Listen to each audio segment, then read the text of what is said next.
नमस्कार, मैं हूं आपके साथ नेहा शर्मा और आप देख रहे हैं हमारा विशेष कार्यक्रम आध्यात्मिक ज्ञान चर्चा।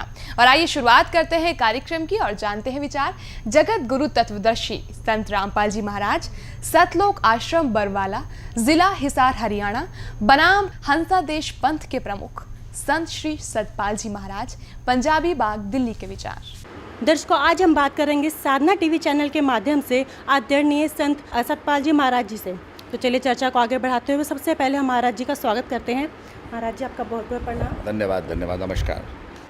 अब हम जानना चाहेंगे कि आपके इष्ट देव कौन है? हमारे इष्ट देव जो हैं हमारे सदगुरु हैं, जिन्होंने हमको ज्ञान दिया और उन्हीं में हम श्रद्धा और निष्ठा रखते हैं।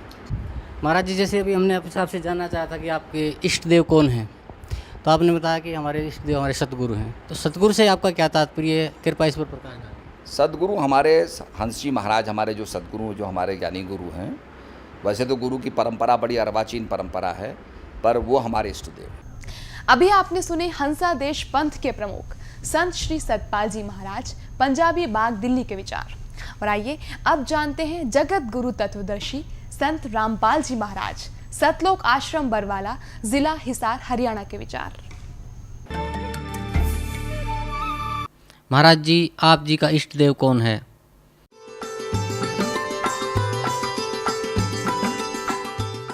मुझ दास का जो इष्ट है, इष्ट देव है, वो परम अक्षर ब्रह्म है, जिसके पर्यायवाची शब्द परमेश्वर, सत्पुरुष, अकाल मूर्त, शब्द स्वरूपी राम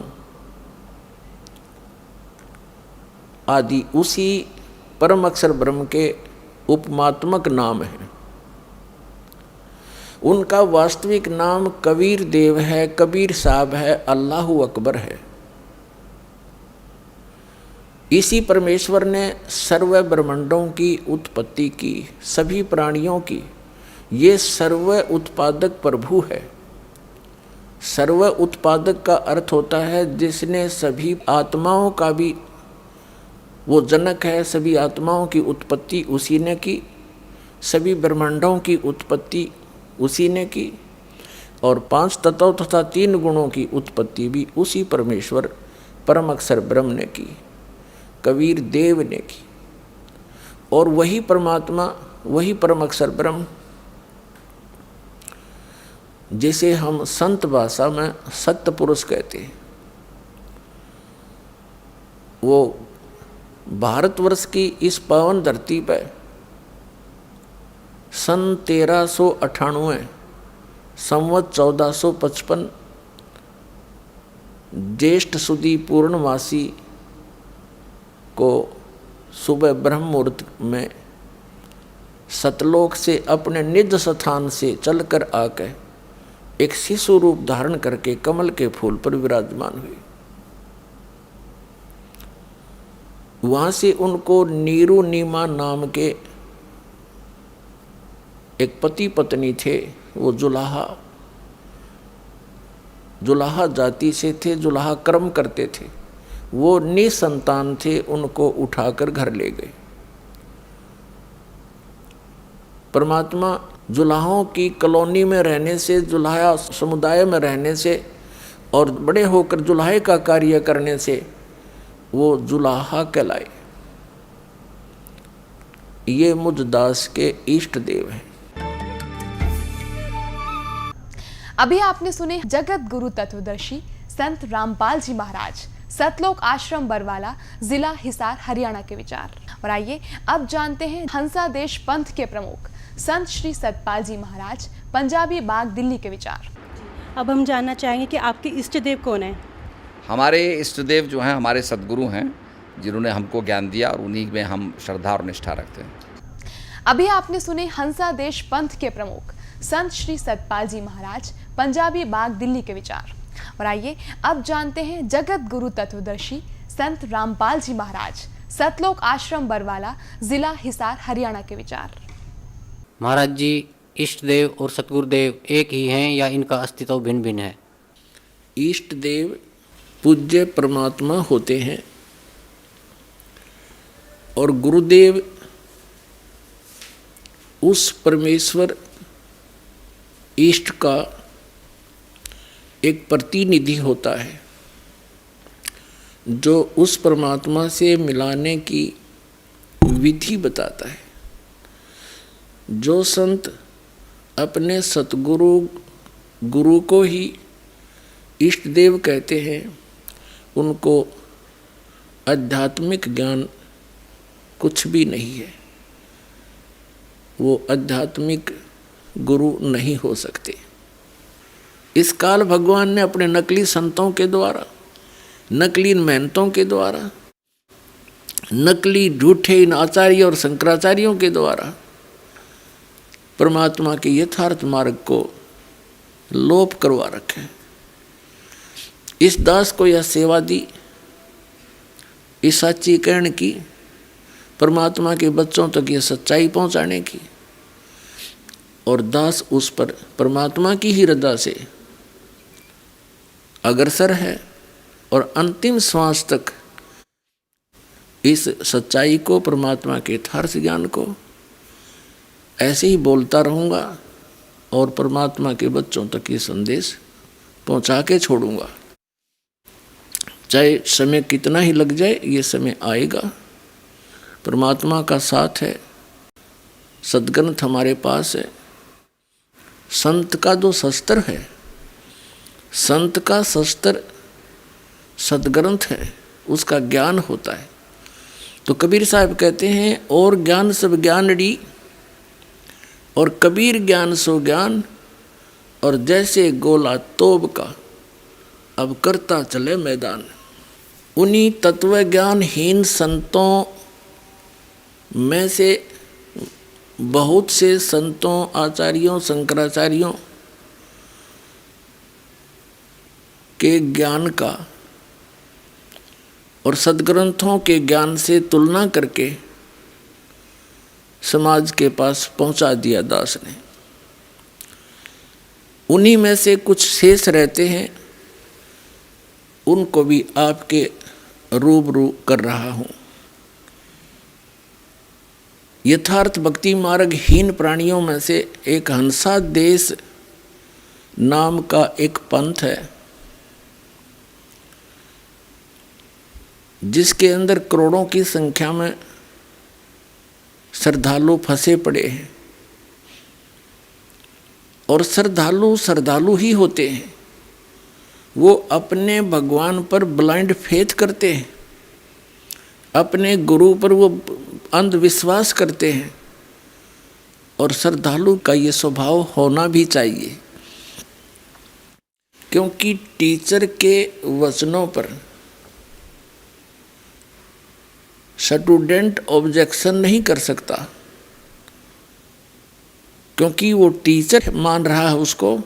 तो वो टीचर उस विद्यार्थी को यदि 2 दूना 6 पढ़ा रहा है, तो वो बच्चा 2 दूना 6 ही पढ़ेगा। और दूसरा व्यक्ति कोई उसको कहने की चेष्टा करे घर पे कि आप गलत बोल रहे हो, तो वो नहीं मानता। उसका स्वभाव है, वो विश्वास करता है अपने अध्यापक पर। अब इस स्वभाव का दुरुपयोग कर लिया इन नकली संतों ने, तत्व ज्ञानहीन संतों ने। इनको ना सद्ग्रंथों का ज्ञान, ना वेद और गीता और पुराणों का ज्ञान, और बन गए ये गुरु। गुरु बनना कोई बालकों का खेल नहीं है। एक अनमोल मनुष्य जीवन के साथ खिलवाड़ करना और उसका भार अपने सिर पे रखना, ये बहुत बड़ा अपराध है परमात्मा के विधान में। अब आपके रूबरू करते हैं, अंसा देश नाम का एक पंथ है, उसके प्रवर्तक हैं श्री हंस राम सिंह, जिनको बाद में हंस जी महाराज कहा जाता था। हंस जी महाराज एक बहुत ही पुण्यकर्मी प्राणी थे, एक बड़े महात्मा थे। उनके 2 पुत्र हुए, एक का नाम है श्री सतपाल जी महाराज और दूसरे का नाम है श्री प्रेम जी महाराज, जिसको बाल योगेश्वर भी कहते हैं, और जिसका अधिक प्रचार अमेरिका के अंदर है और यहाँ भी बहुत सा है, यहाँ बहुत कम आता है। अब ये संत हैं, गुरु हैं, अध्यापक हैं, और हमारा जो सिलेबस है,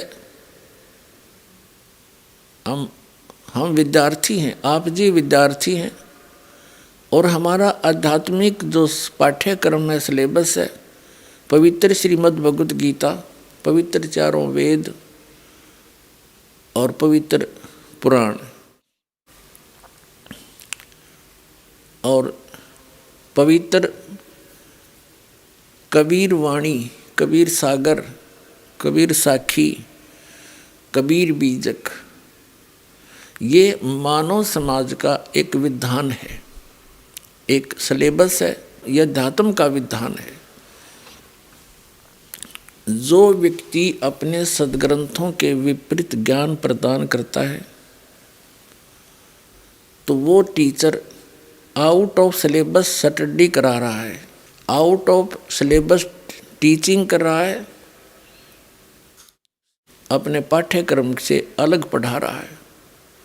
जैसे कोई अध्यापक पाठ्यक्रम के अतिरिक्त ज्ञान देता है तो वो टीचर ठीक नहीं, वो शत्रु है विद्यार्थियों का। तो ये कार्य वर्तमान के सभी संत, महंत और आचार्य, शंकराचार्य कर रहे हैं। ये दास बड़ी श्रद्धा से इन्हीं धर्मगुरुओं को तत्व ज्ञान युक्त मानकर इनसे प्राप्त ज्ञान के आधार से वही सर्व पूजाएं किया करता था। जिस दिन से ये तत्व ज्ञान की रोशनी हुई, आत्मा को एक धक्का लगा कि इतना अनमोल जीवन मनुष्य का, और ये हम भांग का भाड़े खो रहे थे, धार्मिकता का दावा करते हुए हम कोरा अज्ञान ग्रहण किए हुए थे। श्रीमद् भगवत गीता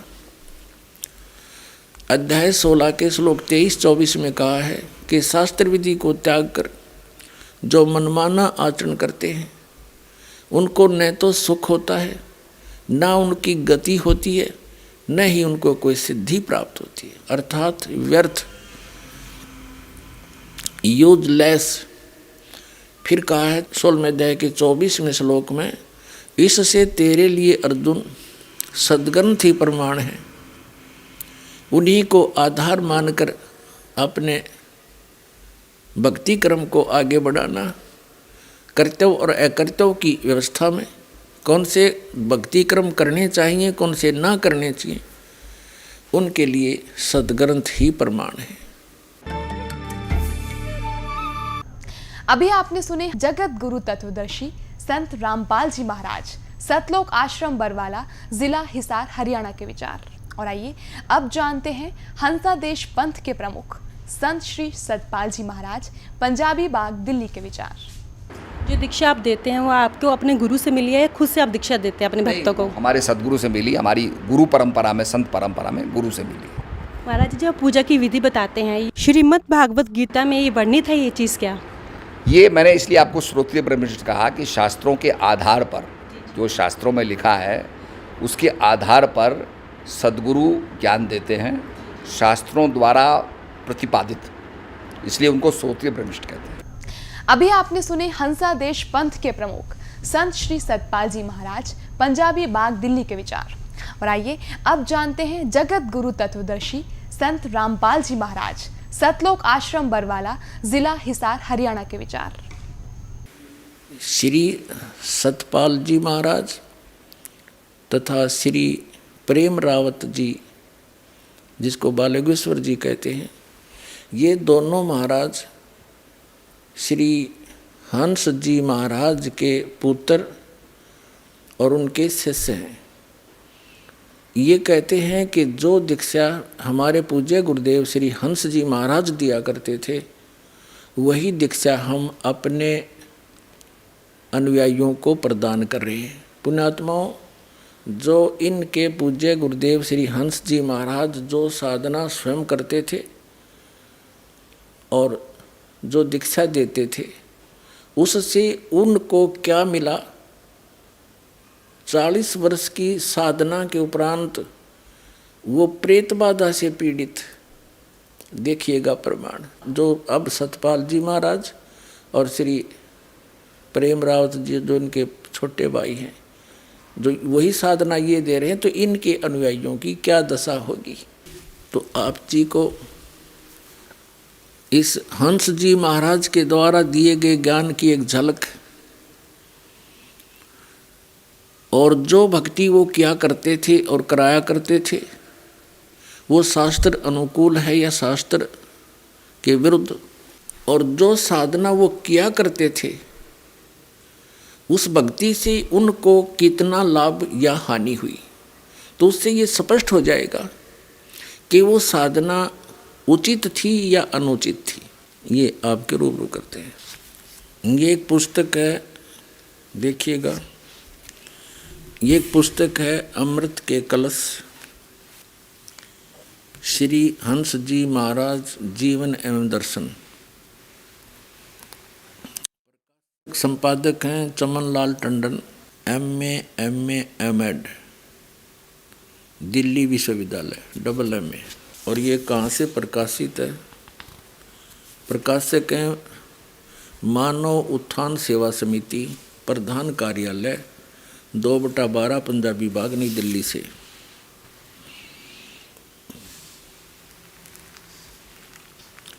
मुद्रक में photo composing Rajeshwari photo setters private limited, 2/12 Punjabi Bagh, Nai Delhi से। इनके जन्म के विषय में थोड़ी सी बताते हैं। पृष्ठ नंबर 50 पे इनका जन्म गाड़की सेड़िया पट्टी तलाई पौड़ी गढ़वाल में 8 नवंबर सन 1900 को सूर्यवंशी परिवार में हुआ।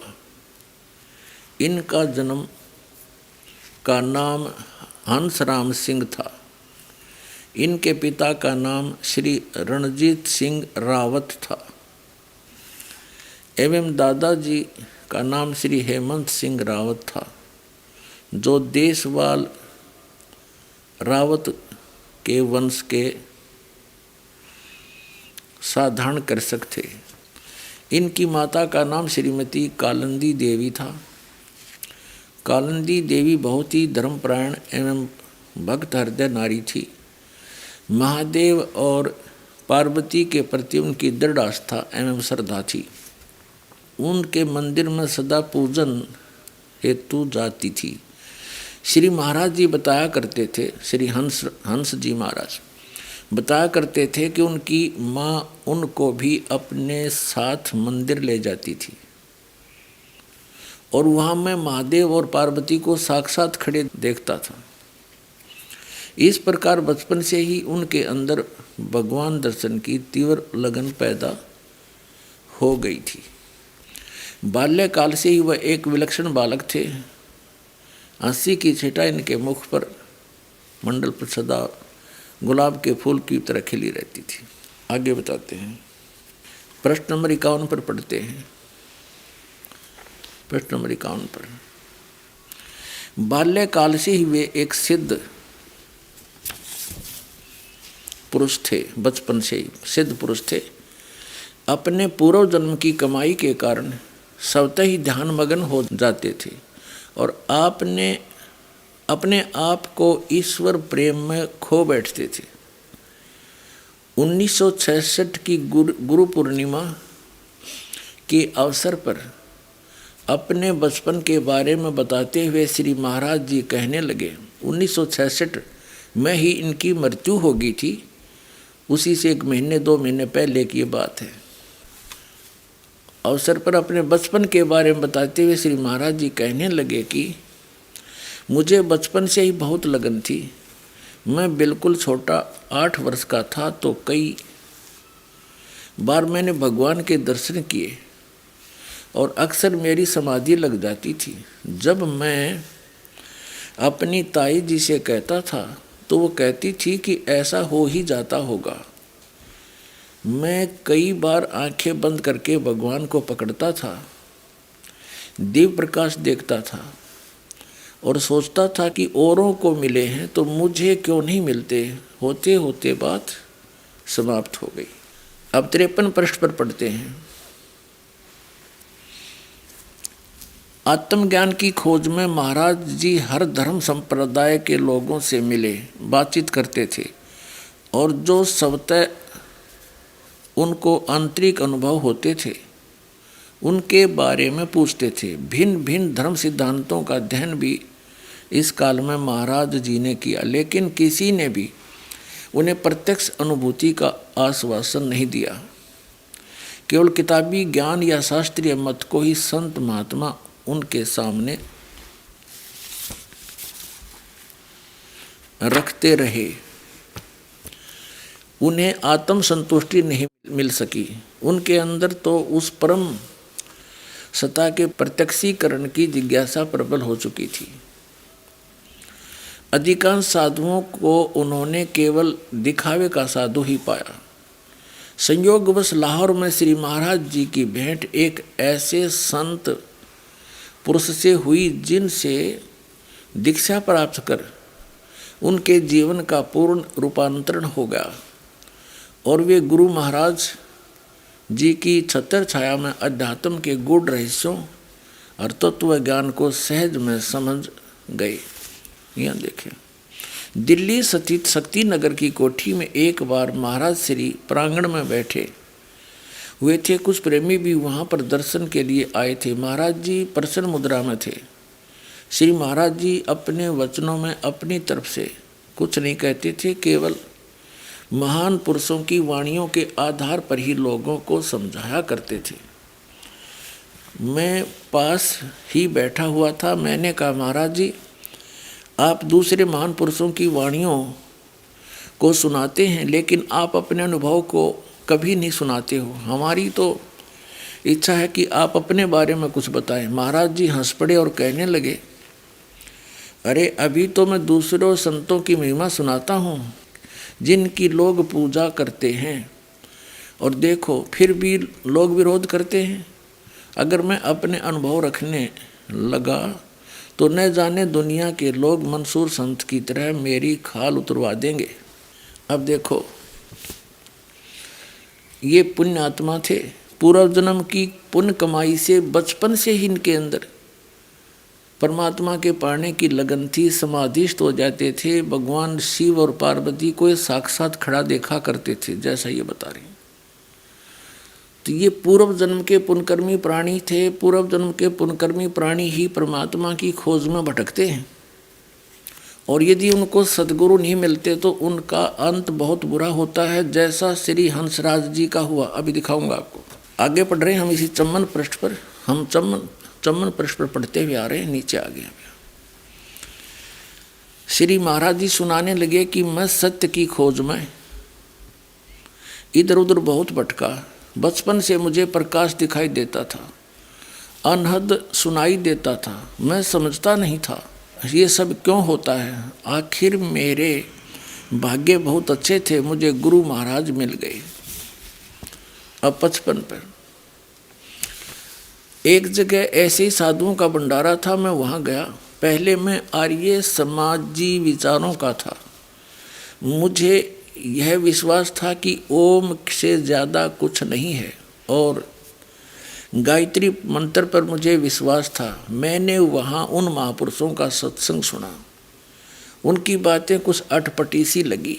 सत्संग सुनने के पश्चात मैंने कहा कि बताओ क्या बताते हो। बोले कि फला जगह आना, वहाँ हमारा आश्रम है। मैं वहाँ पहुँचा। बारिश हो रही थी, कपड़े भीग गए थे। बारिश में भीगता हुआ गया था। महात्मा जी मुझे देखते ही हंस पड़े। उन्होंने कहा कि कल आना, कल बताऊंगा। मैंने एक बड़ा भारी दृष्टांत प्रस्तुत किया। अब हम आगे चलेंगे, अपने मतबल का पढ़ेंगे। 57 पर आ जाते हैं। 57 पृष्ठ पर हम पढ़ रहे हैं अमृत के कलश पुस्तक। अगले दिन मैं कितनी मुश्किल से पहुंचा, यह एक लंबी कहानी है। वर्षा हो रही थी, रास्ते में नदी पड़ती थी। नदी को पार करके मैं रास्ता भूल गया, लेकिन ढूंढते ढूंढते आश्रम तक पहुंचा तो गुरु जी ने कहा आ गए। भीग गया था फिर और वस्त्र पहने मैंने। तब उन्होंने एक प्रेमी से कहा कि कमरे में कुछ बिछा दो। फिर मुझे वहाँ ले गए और आसन पर बैठाया। उन्होंने मुझसे कहा कि हम तुझको जो बात बताएंगे वह अगर सच्ची हुई तो किसी को न बताना, और सच्ची बात हम तुमको बताएंगे तो तन मन धन तुम हमको देना। और तीसरी बात यह है कि 2 क्रियाएं एकांत में करना, 2 क्रियाएं हर्ष में करना। मैंने सोचा कि अगर बात झूठी होगी तो फिर मैं इनका भांडा फोड़ दूंगा, अगर सच्ची होगी तो फिर जरूर जानना चाहिए। कहा कि सच्चे दिल से कहो। मैंने कहा हाँ। अब हम 59 पर आ गए। अमृत के कलश पर पुस्तक है इनकी। कहा हाँ सच्चे दिल से कह रहा हूँ। फिर उन्होंने उपदेश दिया और क्रियाएं समझाई। वैसे तो छोटेपन से मेरी समाधि लगती थी, सुरती चढ़ती थी और एकांत में बैठता था तो अनहद सुनाई देता था। उस वक्त जब उन्होंने बात बताई तो खूब प्रकाश दिखाई दिया और अनहद भी सुनाई दिया, जाप भी किया और मन भी टिका। तीसरे दिन मैं नहा धोकर खूब साफ कपड़े पहनकर एकांत कोठड़ी में बैठ गया और मैंने ये प्रण किया कि अगर भगवान है तो मुझे दर्शन देगा, नहीं तो मैं नासवान हूँ तो नष्ट हो जाऊंगा। कोई बात नहीं, अगर अमर भी हूँ तो किसी योनि में भी जाऊंगा तो आगे परमात्मा का नाम कभी नहीं लूँगा। ऐसा करके सुमन किया तो झट लाइट आने लगी और एकदम सुरती चढ़ गई। मेरी समाधि लग गई। भगवान मेरे सामने खड़े थे। गुरु महाराज जी की लीला का क्या वर्णन करूं, यानी उसके सामने ये इनके गुरु महाराज आ खड़े हुए। अब भी कई दफ़े साक्षात दर्शन देते हैं, लेकिन यह सब के करने की बात नहीं है, क्योंकि गुरु महाराज ने कहा था कि यह तेरे पूर्व जन्म की ये हम 60 पाएंगे कि तेरे पूर्व जन्म की कमाई है, और कहा कि तुमने करोड़ों व्यक्तियों को ज्ञान देना है। अपने आत्माओं दास जो बार बार कहता आ रहा है, ये प्रमाणित हो रही है कि ये पूर्व जन्म के पुण्यकर्मी प्राणी थे, साधक थे। ये भी स्पष्ट कर रहे हैं इनके गुरुजी कि ये तुझे होगा है, अंदर प्रकाश दिख गया, तेरी समाधि लगी, क्योंकि तू तेरे पूर्व जन्म की कमाई है और ये और किसी को नहीं हो सकेगी। जब एक क्रिया को सभी कर रहे हैं तो सभी को होनी चाहिए। एक को क्यों हुई, औरों को क्यों ना हो? तो ये बड़ा एक झंझट है, काल का जाल है, और अब इसको समझना अच्छी तरह से, अपने आप को बचाना है हम सब ने। ये पुण्यकर्मी प्राणी थे, पिछले पुण्यकर्म इसके बहुत ज़्यादा भक्ति थी। जैसे इन्वर्टर की बैटरी चार्ज होती है, आगे चाहे चार्जर लगाओ चाहे ना लगाओ उसमें, फिर भी उससे बहुत कुछ लाइट जगती है, पंखे भी चलते हैं। और जब चार्जर के अभाव से उसकी पूर्व की अक्षमता समाप्त हो जाती है, एक ही दम सब सुविधाएं बंद हो जाती हैं। और यही दशा इस हंस जी महाराज के साथ हुई, अभी प्रमाणित करते हैं। अब ये आर्य समाज के विचारों से प्रभावित था और ओम नाम का जाप करता था। एक ऐसा अनाड़ी संत मिल गया इस पुण्यात्मा को, उसने वो ओम नाम भी छुड़वा दिया। आंख कान बंद करके एकांत स्थान में ये डले डोण फैला दिया। ये हठ योग किसी संत ने कराया नहीं, किसी सदग्रंथ में प्रमाण नहीं। गीता जी के अध्याय नंबर 3 के श्लोक नंबर 4, 5, 6, 7, 8 में स्पष्ट किया हुआ है कि अर्जुन एकांत स्थान पर बैठ के साधना करेगा, तेरा निर्वाह कैसे होगा? तो ऐसे कर्म तो ढोंगी लोग करते हैं, पाखंडी। ये देखिएगा, ये श्रीमद् भगवत गीता जयदयाल गोविंद का इसके अनुवादक हैं, गीता प्रेस गोरखपुर से प्रकाशित है। अध्याय नंबर 3 का। ये है अध्याय नंबर 3 और श्लोक नंबर हम 4 से पढ़ेंगे। मनुष्य ने तो कर्मों का आरंभ किए बिना निष्कर्मता को यानी योग निष्ठा को प्राप्त हो सकता है, और न कर्मों के केवल त्याग मात्र से सिद्धि यानी सांख्य निष्ठा को प्राप्त हो सकता है। 5वां,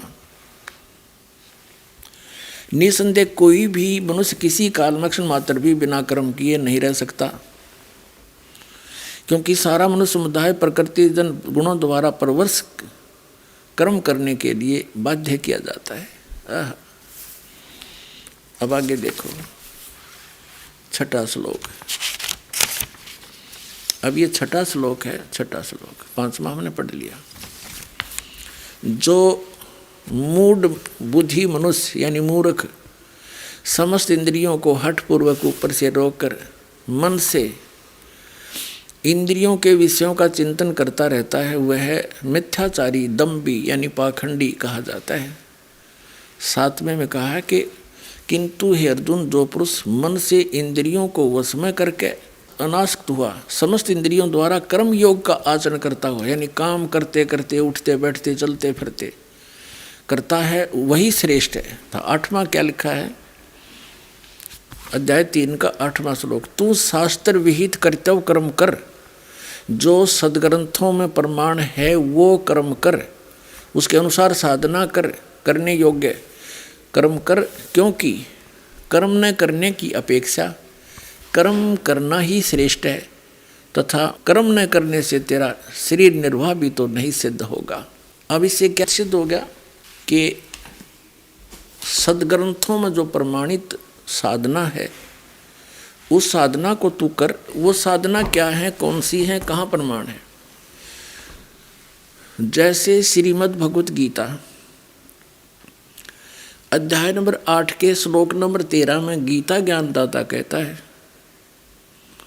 ओम इति एकाक्षरम ब्रह्म व्यवहारण माम अनुसमरण यह परियाति तजंदेहम स याति परमाम गति।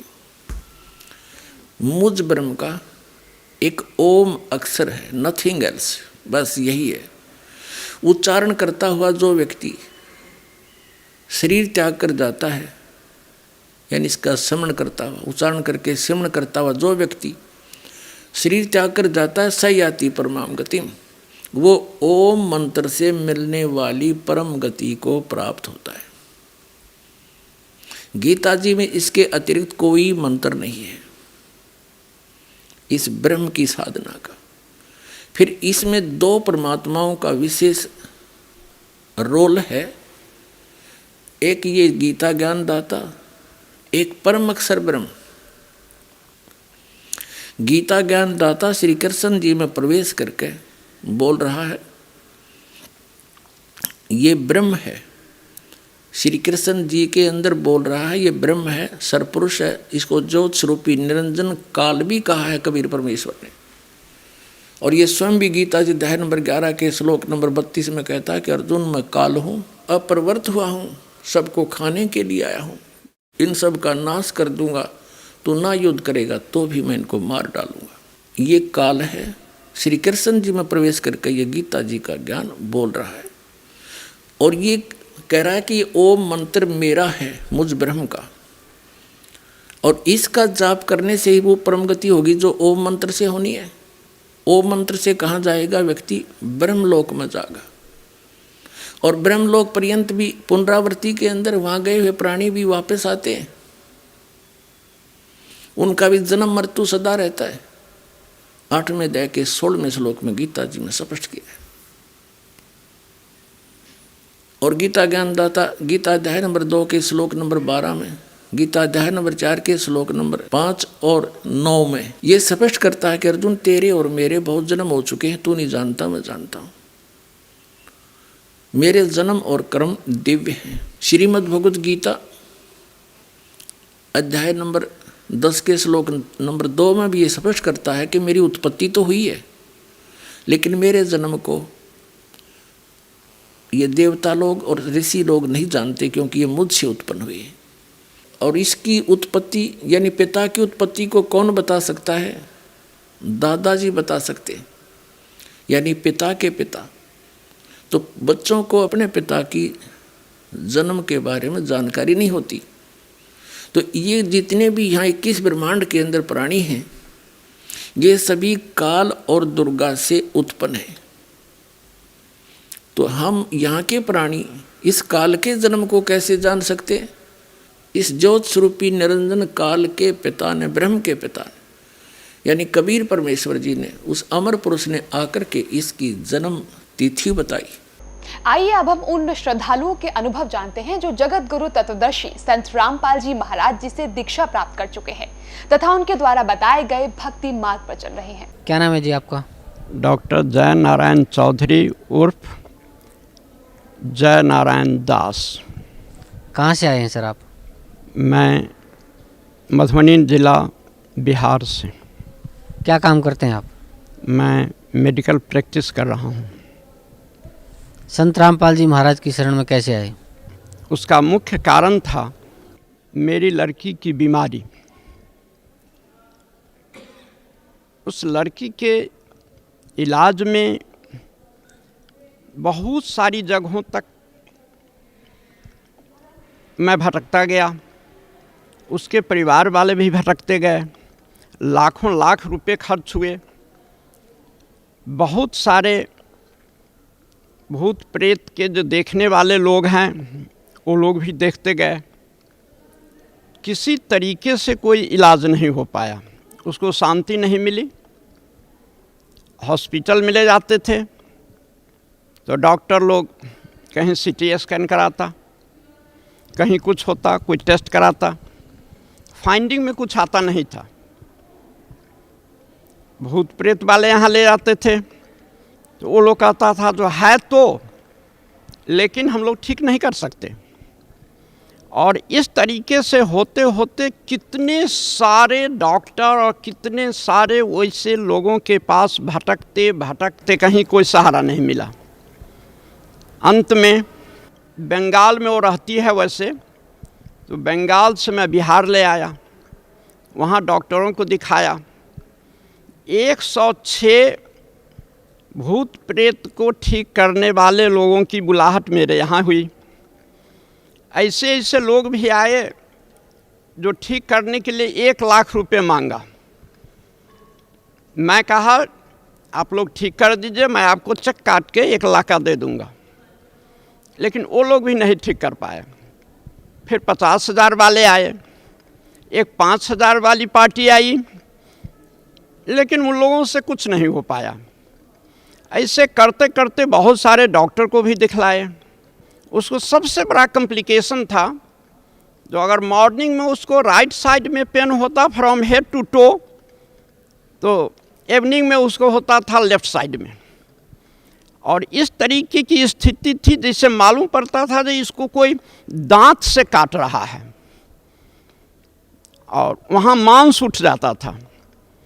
वो बहुत ज़्यादा बेतहाशा चिल्लाती थी और बार बार यही प्रार्थना करती परमात्मा से जो अब इसके लिए मुझे मौत ही दे दो, दूसरा कोई सहारा मेरे लिए अब जीने का नहीं रह गया है। सभी जगह से हम लोग निराश हो गए। उसके बाद लोगों के कहने से जो डॉक्टर साहब आप अपने स्वयं डॉक्टर हैं, लेकिन अपने पेशेंट को आप समुचित ढंग से नहीं इलाज कर सकते हैं, माया बस आप दिल्ली ले जाइए, ऑल इंडिया इंस्टीट्यूट में दिखलाइए। वहाँ से हम लोग दिल्ली आए। ऑल इंडिया इंस्टीट्यूट का नंबर ज़रा लेंदी था। मैं सर गंगाराम हॉस्पिटल में ले गया, वहाँ न्यूरो फिजिशियन से दिखाया। वो लोग जो है सो MRI, vitamin deficiency B12, calcium D3 deficiency, इस तरीके का 10,000 का टेस्ट लिखा। तीसरे दिन रिपोर्ट मिला, उसमें कुछ भी नहीं मिला।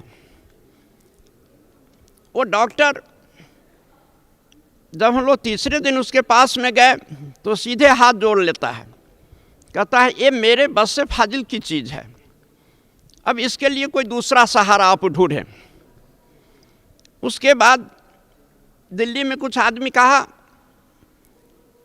जो आप बालाजी मेहदीपुर ले जाइए, वहाँ आपकी लड़की की बीमारी का पूरा इलाज हो जाएगा, किसी भी कारण से कुछ होगा वो ठीक हो जाएगी।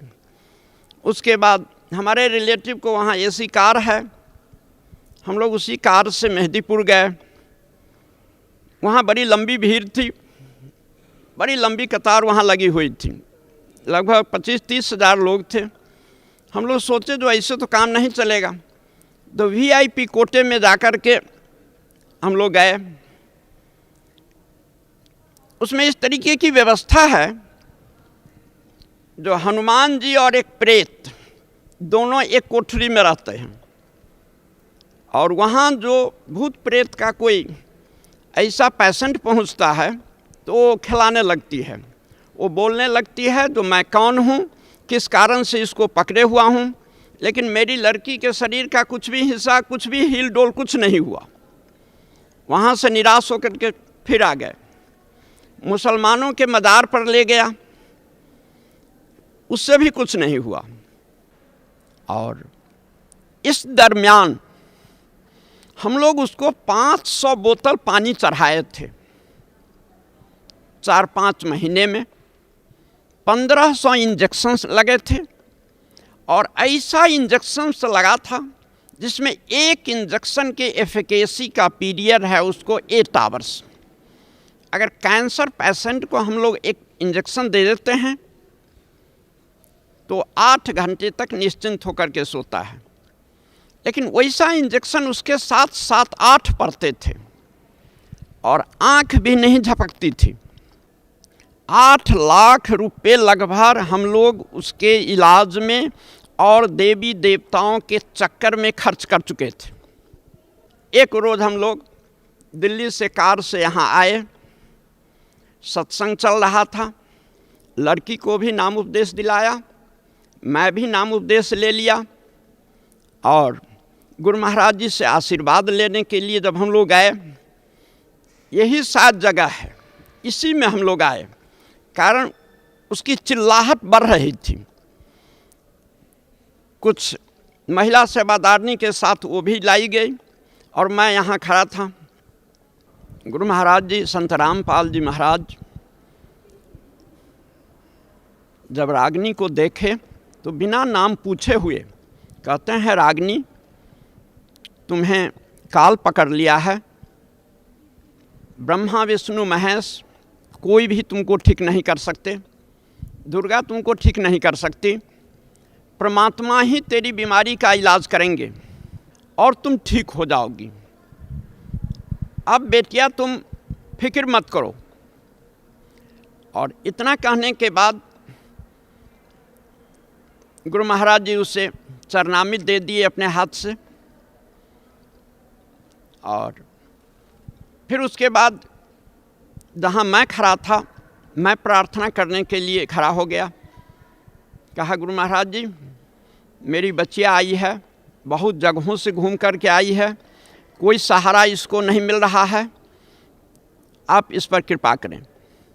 गुरु महाराज कहते हैं, हाँ हाँ रागिनी उसका नाम है, उसको मैं आशीर्वाद दे दिया हूँ, परमात्मा की भक्ति करेगी और बीमारी ठीक हो जाएगी।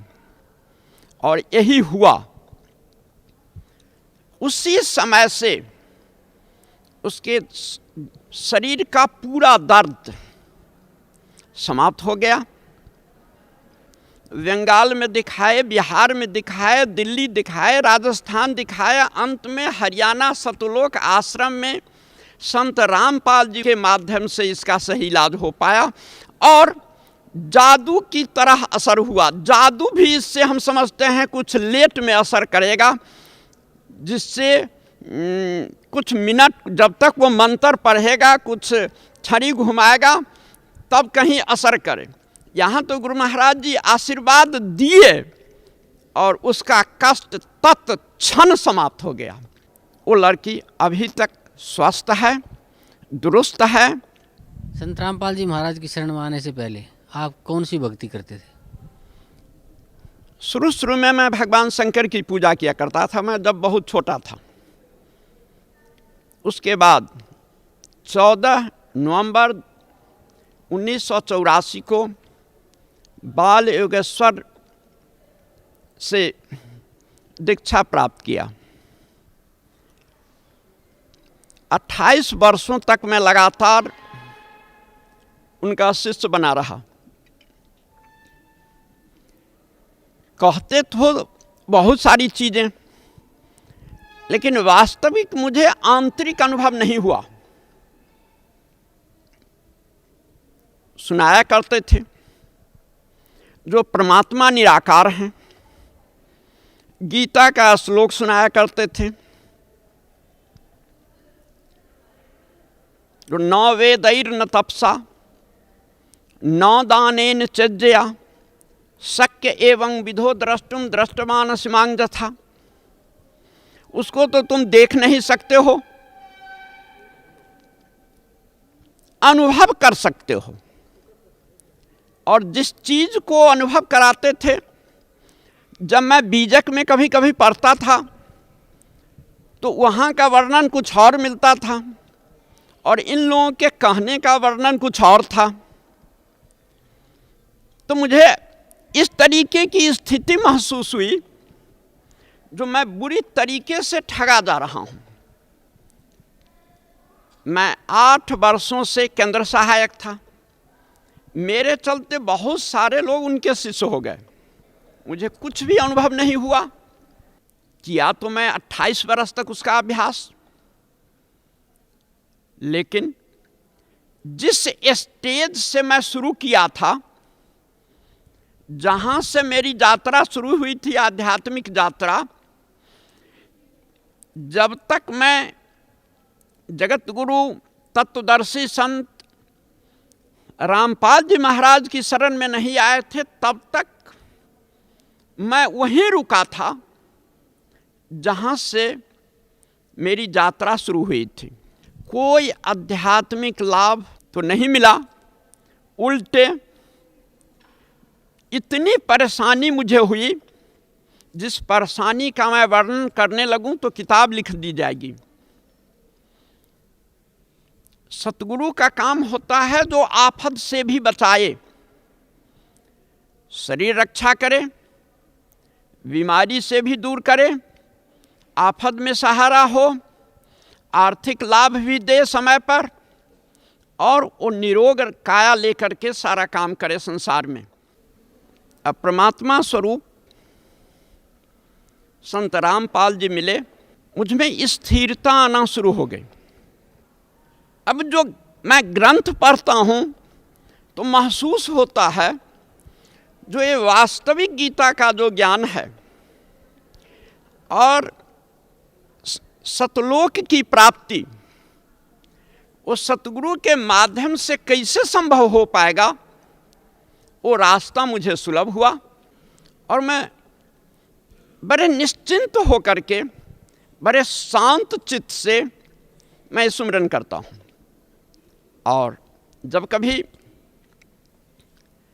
गहरी नज़र गीता में या आध्यात्मिक ज्ञान गंगा पढ़ता हूँ तो अब मुझे वर्ड बाय वर्ड समझ में आता है, और मेरे कारण बहुत सारे लोग प्रभावित हो रहे हैं। और इसका मुख्य कारण है जो मैं वहाँ का प्रैक्टिशनर हूँ, 40 वर्षों से प्रैक्टिस करता हूँ। उससे पहले मैं एयरफोर्स में था। 4 मेडल भारत सरकार मुझे बांग्लादेश लिबरेशन के टाइम में मिला। ये इन्फ्लुएंस भी समाज में है। दूसरा इन्फ्लुएंस ये डॉक्टरी के कारण है।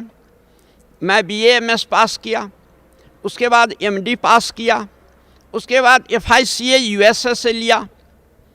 FICA का फुल फॉर्म होता है fellow of the international college of angiology.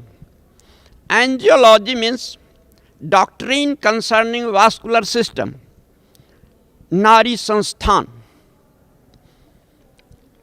अब प्रतिष्ठा वहाँ इस तरीके की बनी हुई है जो मेरी बात पर लोग यकीन करता है। मेरी लड़की की जो बीमारी थी उसका असर लाखों लाख लोगों के दिमाग में है। जो किसी तरीके से डॉक्टर साहब की लड़की का इलाज नहीं हो पाया।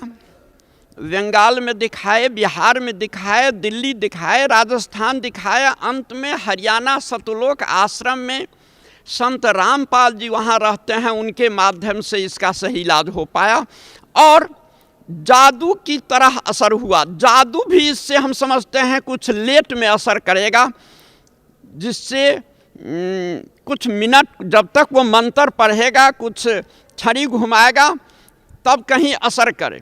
यहाँ तो गुरु महाराज जी आशीर्वाद दिए और उसका कष्ट तत्क्षण समाप्त हो गया। और मैं हृदय से गुरु महाराज जी को मैं कितना कितना धन्यवाद दूं। वो तो हमारे गुरु महाराज जी हैं, परमात्मा हैं, सब कुछ हैं।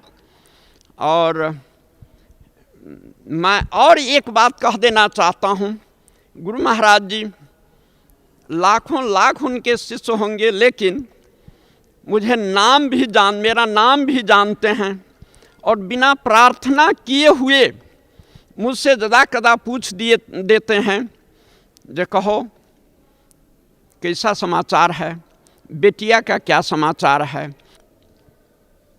उसके बाद अभी तक वो बहुत ठीक हाल में है।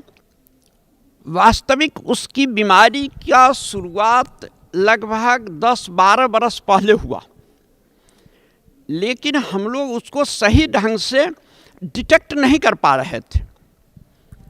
कभी अपेंडिक्स में दर्द हुआ तो उसको अपेंडिसाइटिस का ऑपरेशन करा दिए, गॉल ब्लैडर में पेन हुआ तो गॉल ब्लैडर का ऑपरेशन करा दिए, जब कहीं एब्डोमिनल एरिया के निचले हिस्से में दर्द हुआ तो किसी गायनेकोलॉजिस्ट से दिखा दिया, सर दर्द हुआ तो न्यूरोफिजिशियन से दिखा दिया। और सारे टेस्ट होते गए, होते होते अंत में कंक्लूजन कुछ भी नहीं निकला और हम लोगों के रुपए खर्च होते गए। और सारे होते होते में भी एक ऐसा स्थान हम लोगों को मिला जहां एक पैसे भी नहीं लगे, मुफ्त में भोजन मिला, मुफ्त में रहने की व्यवस्था हुई और ऐसा प्यार मिला जो इसको मैं शब्दों से व्यक्त नहीं कर सकता हूं।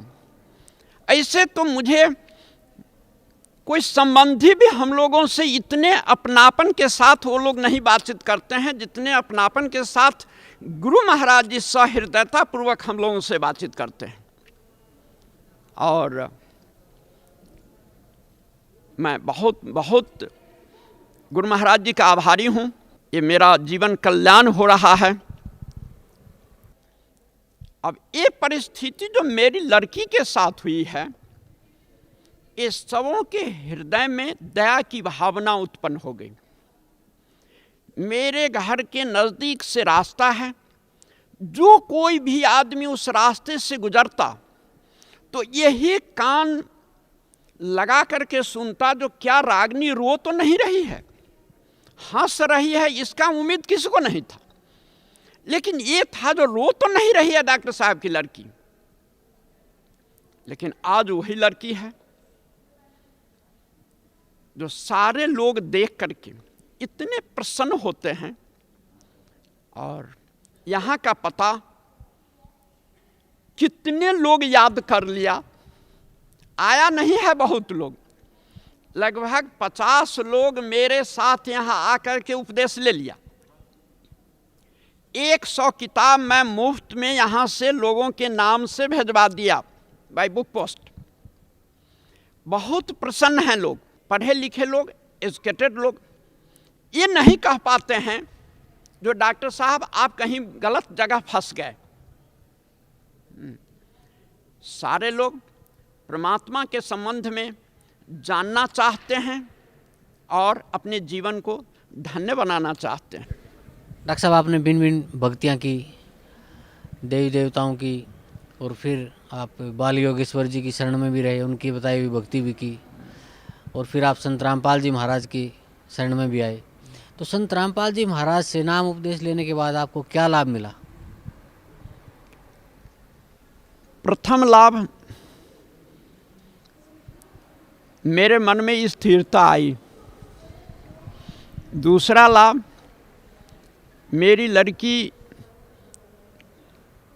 की जो बीमारी थी, जिसका इलाज करा करके हम लोग विभिन्न जगहों से, विभिन्न डॉक्टरों से, हॉस्पिटल से, विभिन्न और भूत प्रेत के जानकारों से दिखला करके कहीं भी फायदा नहीं हुआ था। वो संत रामपाल जी महाराज की शरण में आने से तत्क्षण फायदा हुआ। और इसका जीता जागता उदाहरण मेरी लड़की मेरे बगल में है। अब उसके सेहत को देख लीजिए और उससे दो चार बातें जो पूछनी है उस बीमारी के संबंध में आप स्वयं पूछ सकते हैं। बहन जी, क्या नाम है आपका? रागिनी, कहाँ से आए? बिहार से। आपको क्या तकलीफ थी? बहुत बड़ा बीमारी हो गया था। जो आपको पिताजी ने बताया वो सत्य है क्या? हाँ, सत्य है। तो आपकी बीमारी कैसे ठीक हुई? यहाँ संत रामपाल जी महाराज के सामने आके बहुत दया किए, इसलिए मैं ठीक हो गई। जी, धन्यवाद बहुत। डॉक्टर साहब, आपके पूज्य गुरुदेव संत रामपाल जी महाराज ने जो वेदों का, पवित्र गीता जी का जो अनुवाद किया है, और वर्तमान के कुछ संस्कृत के विद्वान ये कहते हैं कि संत रामपाल जी महाराज को संस्कृत नहीं आती, तो उसके बारे में आपका क्या कहना है? देखिए, मैं भी संस्कृत पढ़ा और गीता भी पढ़ना जानता हूँ संस्कृत में। बहुत सारे संस्कृत के ग्रंथ भी पढ़ता हूँ। संत रामपाल जी महाराज जिस ढंग से गीता का विवेचन किए हैं, शायद इस ढंग से किसी और टीकाकारों ने नहीं किया। मैं विभिन्न टीकाकारों के पुस्तक को मैं पढ़ा, लेकिन टू द पॉइंट जिस तरीके से इनका उत्तर है और इनका अनुवाद है, इस तरीके से किसी भी संस्कृत जानकारों की किताबों में नहीं है। एक श्लोक है जो सर्वधर्मान परित्यज्य मामेकं शरणं व्रज। सारे अनुवादक व्रज को आना लिखा, जो मेरी सारे धर्मों को छोड़ करके तुम मेरी शरण में आ जाओ, जबकि व्रज का माने होता है जाना। अब तो ये समझ की बात है, जो जहाँ जाने की बात है वहाँ आना प्रश्न का उत्तर मिल रहा है। तो इसी से समझा सकता है जो दूसरे लोग दूसरे श्लोक सबका भी किस तरीके का अनुवाद किया होगा, और समझदार लोग समझ जा सकते हैं। जो अनुवाद गुरु महाराज जी का है, जिस तरीके की व्याख्या गुरु महाराज जी कर रहे हैं, ये अकाट्य है, भाषा के अनुरूप है, अध्यात्म के अनुरूप है, ज्ञानियों के लिए एक बहुत अच्छा पथ प्रदर्शन भी है। भगत समाज को क्या संदेश देना चाहते हैं? मैं भगत समाज को मेरे तरफ से यही संदेश है, जो संत रामपाल जी महाराज एक संत ही रूप में नहीं आए हैं, ये परम ब्रह्म परमात्मा स्वरूप हैं। इनकी आज्ञा को शिरोधार्य करके अपने जीवन को धन्य बनाइए और शाश्वत लोक को प्राप्त कीजिए। धन्यवाद आपका बहुत बहुत, बहुत बहुत धन्यवाद।